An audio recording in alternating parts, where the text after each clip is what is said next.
Não, assim, não acho que vai ser unanimidade. Tem gente que vai torcer o nariz, achar meio tosco, meio escroto.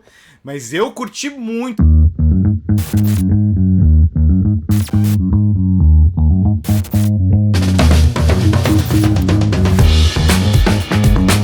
Salve galera, tá começando mais uma edição do FJP, Filme Jogo Pop, programa em que eu, Cláudio Prandoni, junto com o Fábio Gomes, damos dicas de games, filmes e até séries, né Fábio? Exatamente, e hoje vai ser uma série específica, porque ela mistura os dois mundos deste nobre programa que ele fala. Né? Então ela mistura um pouco de game, um pouco de série, porque é uma série, afinal de contas. Enfim, mistura esses dois mundos e a gente vai falar de Nível Secreto. E não apenas vamos falar da série, mas vamos mostrar também uma entrevista que a gente fez com o Tim Miller e o Dave Wilson, que são as mentes por trás dessa antologia. Mas é isso, já tá no Prime Video, são 8 episódios nessa primeira leva, a segunda sai dia 17 de dezembro, e é uma antologia baseada em várias franquias de videogame, das mais diversas, e eu tô aqui com o Fábio hoje, vamos elencar os 3 episódios mais surpreendentes. Não é necessariamente os melhores, os mais bonitos, mas aqueles que tiveram mais esse impacto de uou, isso aqui é muito louco, hein? Isso aqui é legal. Isso aí ficou bom. Tem algumas coisas que vão te surpreender nessas escolhas, tem algumas coisas que talvez você fale, concordo, discordo, será? Mas assim, de alguma maneira mexeram com a gente. A gente escolheu esses 3 episódios mais no ponto de tipo, beleza, foi bom, foi surpreendente e mexeu com a gente de alguma maneira. A gente saiu meio despirocado da cabeça. Então, a lista foi meio por aí. Vale lembrar que essa série é feita pelo Tim Miller, que é o mesmo cara que fez também Love, Death and Robots, que tá na Netflix, que tem essa mesma pegada, né? É uma antologia de contos de ficção científica em formatos diversos, né? Tem live action, tem computação gráfica, tem animação 2D, de tudo um pouco. Vale dizer que em Love, Death and Robots eles arrisca mais. Ele tem mais animações diferentes, sabe? Tem mais estilos diferentes. Nessa daqui, eles focaram numa coisa mais parecida com o que é os games, do que são os games. Então é como se você estivesse assistindo uma cutscene de algum jogo, de algum desses jogos, alguma cutscene bem longa. Vamos começar então? Eu quero destacar primeiro aqui o episódio de Warhammer, que é uma franquia aí já consagrada com vários jogos de gêneros diferentes. O mais recente que chamou a atenção no mercado é o Space Marine 2, que é basicamente um jogo de ação em terceira pessoa que lembra muito Gears of War, muitos combates, muitos monstros, muitos sangues e vísceras para todos os lados, e é um pouco disso que a gente vê no episódio de Secret Level. Mas, Fábio, 2 coisas assim que pra mim me impactaram muito. Primeiro, o clima muito sombrio, pesado, aquela atmosfera sinistra, mas ao mesmo tempo tudo representado de uma forma quase poética. O que você achou? É bem bonito e é bem forte, né? Porque são cenas de ação muito interessantes. Quando começa a porradaria, né? Porque você, enfim, Warhammer, você já espera que chegue em algum momento que vai ter uma grande, pelo menos uma batalha mais poderosa. Você sente o peso de cada golpe, e isso eu gostei muito, sabe? Tipo, os golpes as cenas de ação são muito bem feitas e a movimentação dessas armaduras gigantescas, ela é pesada, sabe? Você sente o peso delas, e isso é muito bom.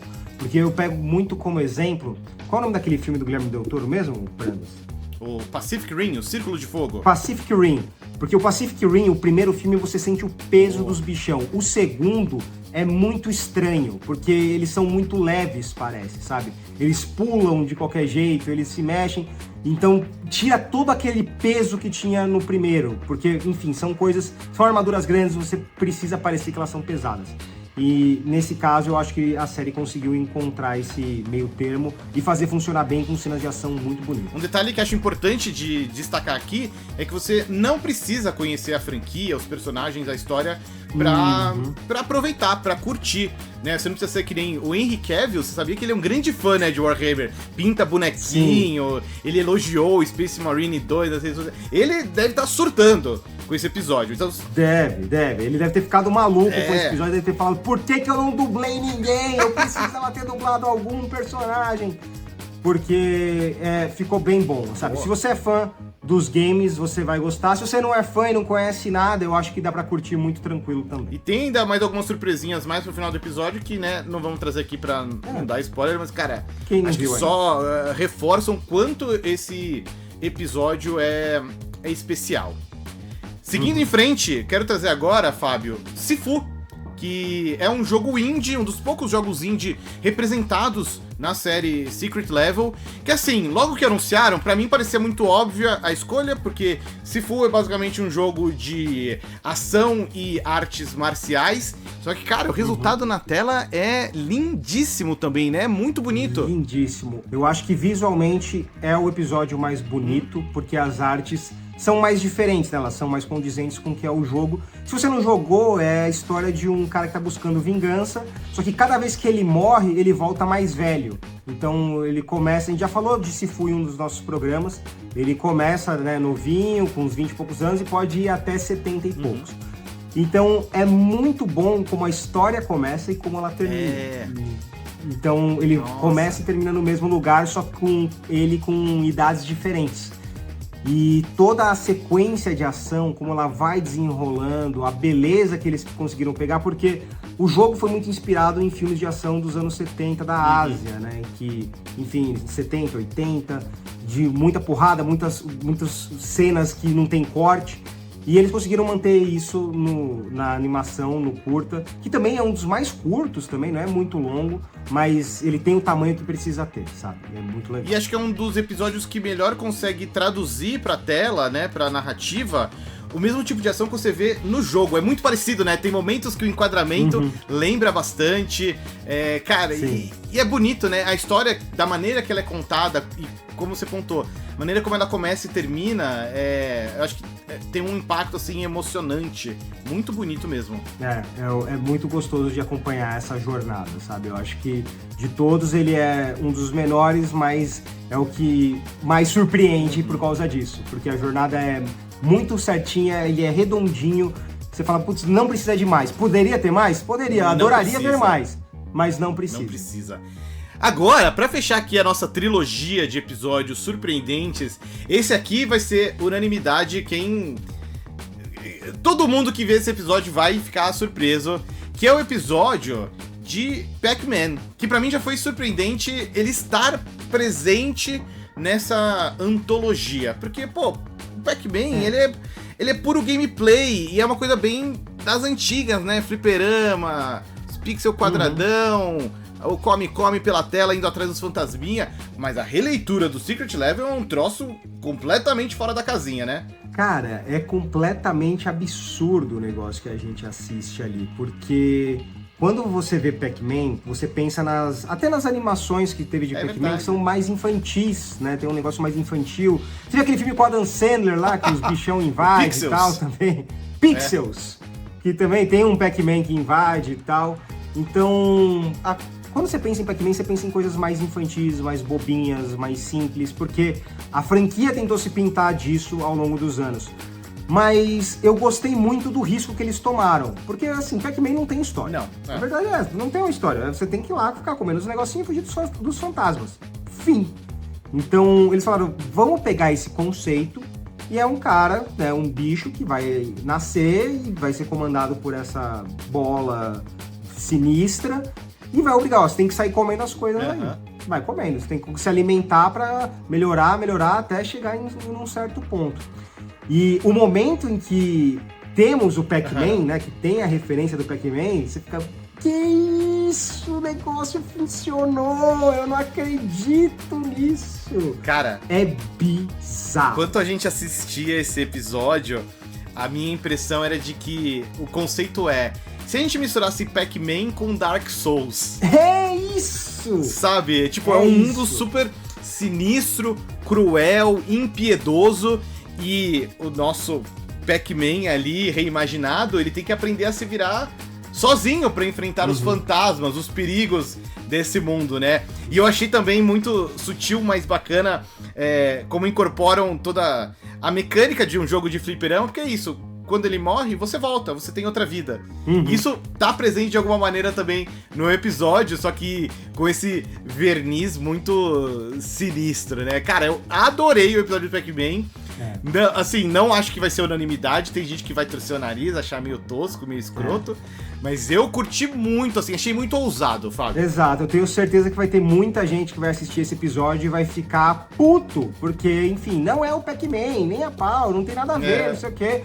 Mas, cara, eu acho que de todos esse é um dos mais legais por causa disso. É o que mais te surpreende, é o que mais te pega de surpresa. Porque você tá esperando... Pac-Man, você tá esperando um negócio e de repente vem outro completamente oposto. É um terror, que nem o Pradas falou, parece um mundo de Dark Souls mesmo, de um Souls-like, e você fica, meu Deus, cara, que é isso? Você termina, assim, ame ou odeie, você vai ser impactado por esse episódio. De todos, eu acho que esse é o que mais vai impactar. Porque, enfim, todo mundo conhece Pac-Man. Todo mundo sabe o que é esse bicho. Então, não importa quem seja, você vai ser impactado pelo episódio. Não vai ter como. E nós aproveitamos para perguntar pro Tim Miller e o Dave Wilson como foi que nasceu essa ideia tão bizarra de fazer um Pac-Man meio Souls-like. Nós construímos Love, Death and Robots com histórias curtas, então trazíamos autores, eles davam suas ideias e essa era a nossa maneira de não homogeneizar a série. Ironicamente, nesse processo nós recebemos várias ideias exatamente do que você espera que Pac-Man seja. Nosso roteirista-chefe, o J.T. Perry, ama terror. Inclusive, ele é roteirista da série de games Outlast e obviamente de filmes e séries de televisão também. E nós estávamos conversando naquela semana e alguém falou algo sobre a descrição do Pac-Man. Sobre o que o Pac-Man é. Ele disse, sim, você pode comê-lo, mas nunca o seu olho. E esse é um aspecto aterrorizante do Pac-Man. Como seja comido, está lá, você só não pensa nisso. Então JT voltou com esse roteiro depois do fim de semana, e ele é bem fiel ao que foi levado pra tela. Eu curti muito, então é legal ver como a série também traz essa diversidade, né? Aqui entre os 3 episódios que a gente destacou, que nos surpreenderam, você tem o Sifu, que ele é muito bonito e muito fiel ao jogo. O Warhammer também é muito bonito, muito fiel àquele universo, mas traz uma outra visão sobre o Warhammer. E o Pac-Man subverte completamente as regras. Subverte tudo, deixa tudo de ponta cabeça, né? O Warhammer é aquela animação um pouco mais realista, o Sifu um pouco mais de desenho, e o Pac-Man é essa loucura completa que a gente assistiu, sabe? Sensacional, bom demais. Sensacional. E antes de fechar nosso programa, é óbvio que a gente perguntou pro Dave Wilson e pro Tim Miller quais são os episódios que eles acreditam que vão surpreender o público. Essa é uma boa pergunta. Armored Core, pois você consegue ver os pilotos e não consegue ver eles no jogo. E tem um final bem surpreendente. New World, pois eu acho que o público não vai esperar tanto humor ali. Não é um jogo engraçado. E Pac-Man, obviamente, que é o que a gente falou aqui. Fábio, eu posso trazer minha referência esportiva? Deve trazer sua referência esportiva. Vamos lá. Hoje minha referência esportiva não vem do mundo do futebol, mas vem do mundo do boxe, do pugilismo. Eu quero destacar aqui o pugilista Manny Pacquiao, das Filipinas. Fez muito sucesso ali no início do século XXI, né, dos anos 2000, 2010. Ele que é conhecido pelo apelido Pac-Man, porque o nome dele remete, né, ao Pac. E ele também tem a cabeça meio redondinha, assim, acabou lembrando aí o mascote da Bandai Namco. Então, essa é a minha referência esportiva para este programa de Secret Level. Mas a gente vai ter outro também, pelo menos mais um, falando dos episódios que a gente não gostou tanto, né? Olha, Prandoni, você está sendo uma pessoa muito educada. Prandoni tem essa mania, ele é uma pessoa educada, uma pessoa com um coração bom. Eu posso falar aqui as verdades. É os episódios que são a porcaria! Tem 2 episódios lá, pelo menos, que, assim, são ruins. São bem ruins. Mas a gente vai fazer isso em outro programa. Isso é. Muito mais rápido do que você imagina. Né? Verdade. Tá chegando já. Mas essa história é pra outro dia. Por hoje, a gente fica por aqui com mais este episódio do FJP. Não deixe aí de seguir a gente nas redes sociais, compartilhar com seus amigos, joinha, sininho, todo esse universo pra você clicar aí e ajudar a gente a continuar crescendo com o programa. Mas é isso. Muito obrigado pela atenção e até semana que vem. Tchau. Beijo, tchau.